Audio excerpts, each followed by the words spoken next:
3,000 men. 3,000 souls marching into a jungle that devours armies whole. Their mission: to vanish. To become ghosts behind enemy lines in a land held by an unyielding foe. They carry with them not just their rifles and their rations, but a radical idea, a desperate gamble against the tide of defeat. What compels men to embrace such an impossible journey? The year is 1943. The Second World War rages across the globe, but in the dense, suffocating jungles of Burma, a different kind of war unfolds. Here, the British and Indian armies have suffered devastating setbacks, pushed back relentlessly by the Imperial Japanese Army. Morale is low, the myth of Japanese jungle invincibility firmly entrenched. Into this crucible steps Brigadier Orde Wingate, a man whose very presence challenges convention. Born in Nainital, British India, in 1903, Wingate hails from a deeply religious Plymouth Brethren family. A background that instilled in him an unwavering conviction in his beliefs and actions. Commissioned into the Royal Artillery in 1923, his early career saw him serving in the Sudan and even exploring the Libyan desert. Yet, it was in Mandatory Palestine from 1936 to 1939, as an intelligence officer, that Wingate first truly found his calling, organizing the Special Night Squads, joint British-Jewish counter-insurgency units, to combat Arab insurgents. He then commanded Gideon Force in the 1940–1941 East African Campaign, successfully raising local tribes against the Italians in Ethiopia. Wingate is a figure of stark contrasts, a visionary to some, a madman to others. He is known for his unkempt beard, his eczema, and the peculiar sight of an alarm clock often dangling from his belt. He is a fervent Christian Zionist, believing in the establishment of a Jewish state, a stance considered remarkable within the British Army at the time. His unconventional methods and often abrasive personality attract both fierce loyalty and bitter animosity. Now, in Burma, he commands the 77th Indian Infantry Brigade, a force he has forged into a unique fighting unit, the Chindits, named after the mythical Chinda, the stone lions guarding Burmese temples. This brigade, comprising British, Gurkha, and Burmese troops, is tasked with an unprecedented mission: long-range penetration deep behind Japanese lines, entirely supplied by air. They are the underdogs, a small, experimental force against a powerful, entrenched enemy, poised to challenge the very nature of jungle warfare.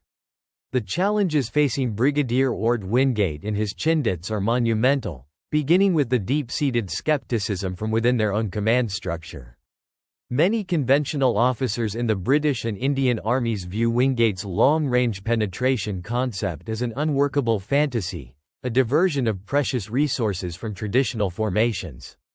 Lieutenant General Noel Irwin, commander of Eastern Army, initially opposes the operation, questioning its feasibility and the value of risking an entire brigade on such an unorthodox venture. Even General Archibald Wavell, Commander-in-Chief India, Wingate's patron and former commander in Palestine and Ethiopia, harbors reservations, only giving his consent to Operation Longcloth after Wingate's persistent arguments about disrupting Japanese plans and testing the long-range penetration theory. The institutional resistance is palpable. The idea of an entire brigade operating for months without conventional supply lines, deep within enemy territory, is simply too radical for many to grasp. Beyond the internal opposition, the enemy itself presents a formidable barrier. The Imperial Japanese Army, having swept through Southeast Asia with astonishing speed, holds firm control over Burma. Their soldiers are hardened, experienced jungle fighters, accustomed to the terrain and climate. They have established a network of outposts, patrols, and communication lines that crisscross the country, making deep infiltration seem suicidal.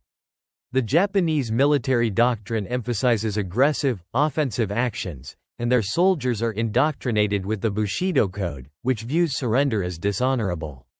This makes them a relentless and often brutal foe. The physical conditions of Burma are arguably the most insidious enemy. The country's northern regions are a labyrinth of steep, jungle-covered hills, dense forests, and treacherous rivers. The climate is brutal, with temperatures often soaring between 110 and 112 degrees Fahrenheit, coupled with extreme humidity that rots clothing and equipment. The jungle is rife with unseen dangers, venomous snakes, leeches, and a myriad of disease-carrying insects. Malaria and dysentery are constant threats, capable of debilitating an entire unit faster than any Japanese bullet. Each Chindit carries an average of 70 pounds of equipment, including their rifle, ammunition, rations, and personal gear. Navigating this unforgiving terrain, often without established paths, requires immense physical endurance and mental fortitude. The sheer scale of the logistical challenge is unprecedented. These men must rely entirely on aerial resupply, a concept largely untried on such a scale. No one believed it was possible for a force of this size to sustain itself for an extended period in such an environment. They were about to be proven catastrophically wrong, not in their assessment of the difficulty, but in the Chindits' sheer will to attempt it.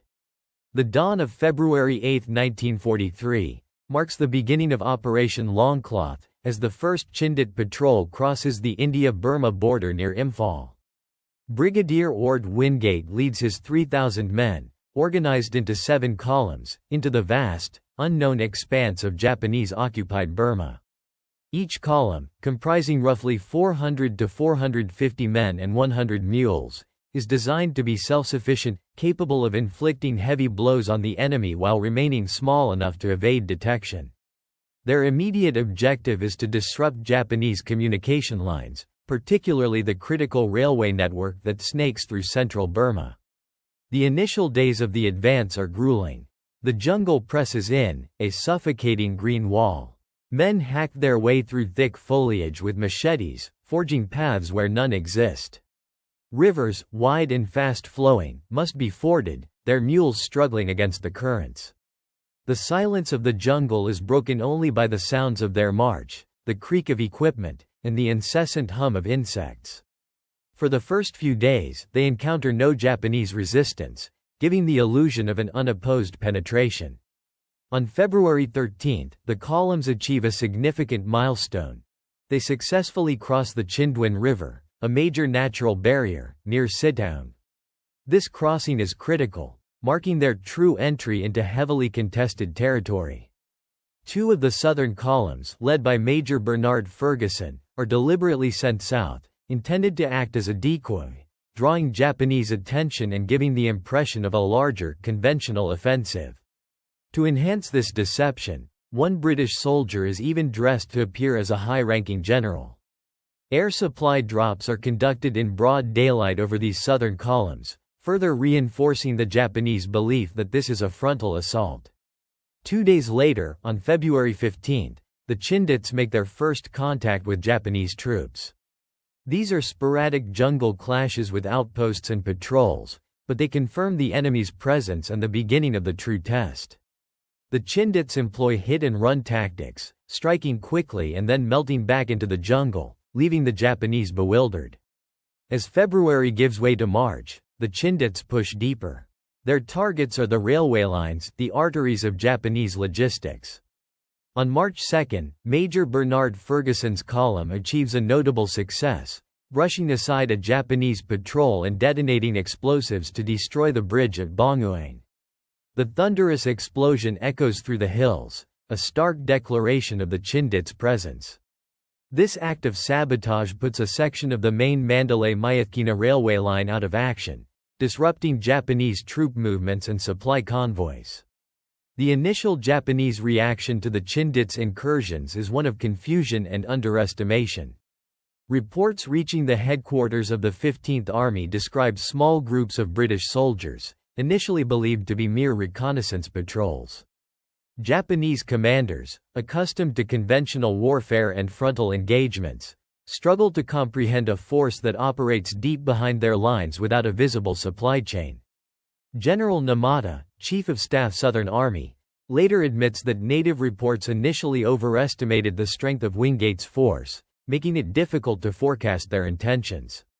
They are unaware of the Chindits' complete reliance on air supply, a revolutionary concept for the time, which fundamentally alters the rules of engagement. Japanese intelligence believes these intruders must eventually fall back to a base for supplies, making their prolonged presence an enigma. The destruction of railway lines and isolated skirmishes are initially dismissed as localized banditry or the work of small, desperate groups. This misjudgment allows the Chindits crucial time to penetrate further, sowing greater disarray before the true nature of the threat is understood. The Chindits' actions begin to cause significant disruption. The Japanese are forced to divert substantial resources to counter the elusive intruders. 2 full divisions are dispatched to deal with what they now realize is a more serious, large-scale penetration. They deploy approximately 15,000 men to hunt down the Chindit columns, diverting them from other planned offensives. This diversion of troops, while not immediately altering strategic outcomes, forces the Japanese to rethink their defensive posture in Burma. The myth of their invincibility in the jungle, a psychological weapon they have wielded effectively, begins to crack under the constant, unpredictable pressure of the Chindits. The jungle itself becomes a battlefield of attrition. Malaria, dysentery, and other tropical diseases begin to take a devastating toll on the Chindits. Men grow weak, their bodies ravaged by fever and constant marching. Brigadier Wingate has issued a controversial order. Severely wounded men who cannot keep pace are to be left behind, a grim necessity dictated by the nature of their deep penetration mission and the impossibility of evacuation. This order, though not always strictly followed, weighs heavily on the men, a constant reminder of the extreme stakes.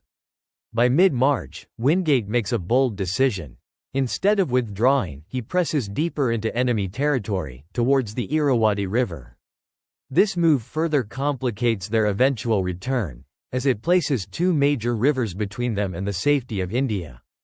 On March 19, Wingate, along with columns led by Major Ferguson and Major Michael, Mad Mike, Calvert, successfully crosses the Irrawaddy. This is a remarkable feat, placing them hundreds of miles behind Japanese lines. The Chindits are now in open, waterless territory, heavily patrolled by the Japanese, a terrain ill-suited for guerrilla operations. The constant threat of ambush is omnipresent. Japanese patrols, now alerted to the scale of the infiltration, are actively seeking them out, leading to numerous vicious, close-quarters engagements in the dense jungle. One of Major Alexander's columns, along with its headquarters, falls into a Japanese ambush, highlighting the extreme dangers they face. What does it take for a leader to issue an order to leave behind his wounded men, knowing the almost certain fate that awaits them? Tell me in the comments. The physical toll becomes unbearable for many. Men lose significant body weight, an average of 28 to 42 pounds, and their bodies are covered in septic jungle sores. Rations, dropped from the air, are often missed or insufficient, forcing men to subsist on meager supplies. A single Chindit requires 12 pints of water daily in the intense heat, but often they must go without. The psychological strain of constant vigilance, marching through hostile territory, and the ever-present threat of disease and death, pushes them to their limits. By late March, the British 4th Corps commander, Lieutenant General Scoons, recognizes the unsustainable nature of their deep penetration. He orders Wingate to withdraw.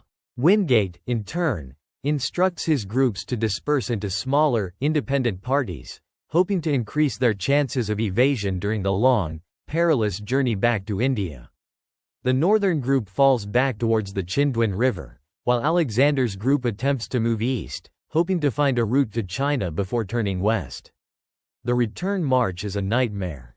Exhausted, riddled with disease, and often short on food and water, the Chindits face a desperate struggle for survival. The Japanese, now fully aware of their presence and intent, lay in wait, ambushing the retreating columns.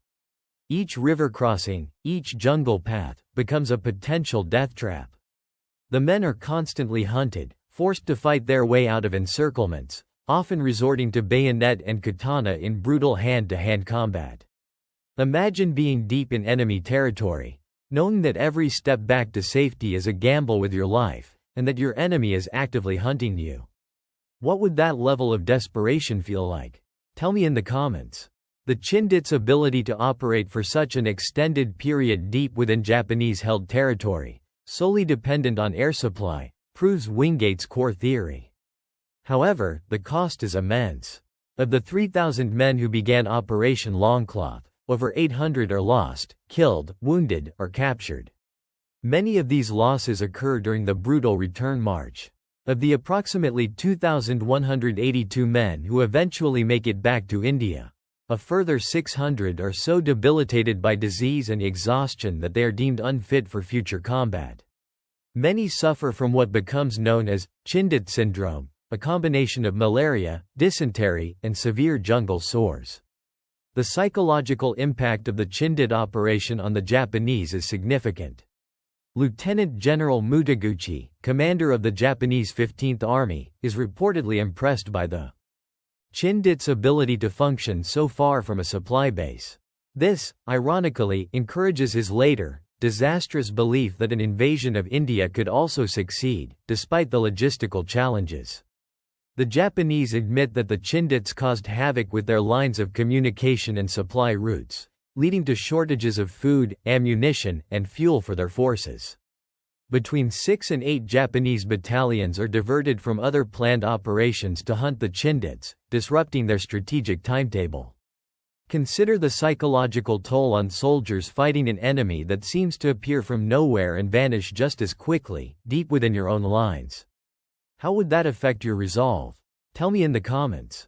The first Chindit expedition demonstrates that Allied troops can fight effectively in the jungle against the Japanese and that the myth of Japanese invincibility can be shattered. It provides a crucial morale boost at a time when the British and Indian armies have faced constant setbacks in the Far East. The operation, while causing limited immediate material damage, railway lines are quickly repaired, achieves a tremendous psychological victory. It forces the Japanese to reconsider their defensive strategy in Burma, ultimately contributing to their decision to launch the ill-fated Imphal and Kohima offensive a year later, a campaign that will prove to be their undoing in Burma. The jungle is a suffocating embrace, a living, breathing entity that seeks to claim every man. It is late April 1943, and the remnants of a Chindit column, perhaps 80 men strong, are pushing towards the Chindwin River, their escape route. They have been marching for weeks, their bodies skeletal, their uniforms tattered, their faces etched with the gaunt lines of starvation and disease. Each step is an act of sheer will. The sounds of the jungle, once a monotonous backdrop, now seem to conspire against them. Every rustle of leaves, every distant bird call, a potential harbinger of Japanese patrols. The air hangs heavy with the scent of decay and the metallic tang of fear. Suddenly, the lead scout freezes. A whisper, barely audible over the drone of insects, ripples back through the column. Japanese ahead. Strong patrol. The men drop to the ground, their hearts hammering against their ribs. They are exhausted, their ammunition critically low, their strength almost gone. This is not a planned ambush, this is a chance encounter. A desperate game of hide and seek in the unforgiving wilderness. The Japanese patrol, perhaps 50 strong, moves with disciplined precision, their bayonets glinting faintly through the dappled light. They are searching, sweeping the area, their voices sharp and guttural. The Chindits lie motionless, blending into the undergrowth, every muscle screaming in protest. A young British rifleman, Private Thomas Atkins, barely 20 years old, feels the cold sweat trickle down his spine. He clutches his Lee Enfield, its stock worn smooth by weeks of relentless use. His hands tremble, not from fear alone, but from the bone-deep fatigue that has become his constant companion. The Japanese are close, so close that Atkins can hear the crunch of their boots on the jungle floor, the rustle of their uniforms. He can smell the distinctive scent of their tobacco. A Japanese soldier, perhaps a squad leader, stops just yards from Atkins' position, his eyes scanning the dense foliage. Time seems to stretch, each second an eternity. The Chindits hold their breath, their lives hanging by the thinnest thread. The Japanese soldier turns his head slowly, his gaze sweeping past Atkins, then moving on. A collective, silent exhalation ripples through the hidden column. But then, a twig snaps. A sound too loud, too unnatural in the hushed jungle. A Chindit, weakened by dysentery, has shifted his weight, his worn boot catching on a root. The Japanese patrol leader's head snaps back. His eyes, now narrowed, fix on the disturbance. A shout rings out in Japanese. The jungle erupts. The Chindits, despite their exhaustion, react with the instinct of trained killers.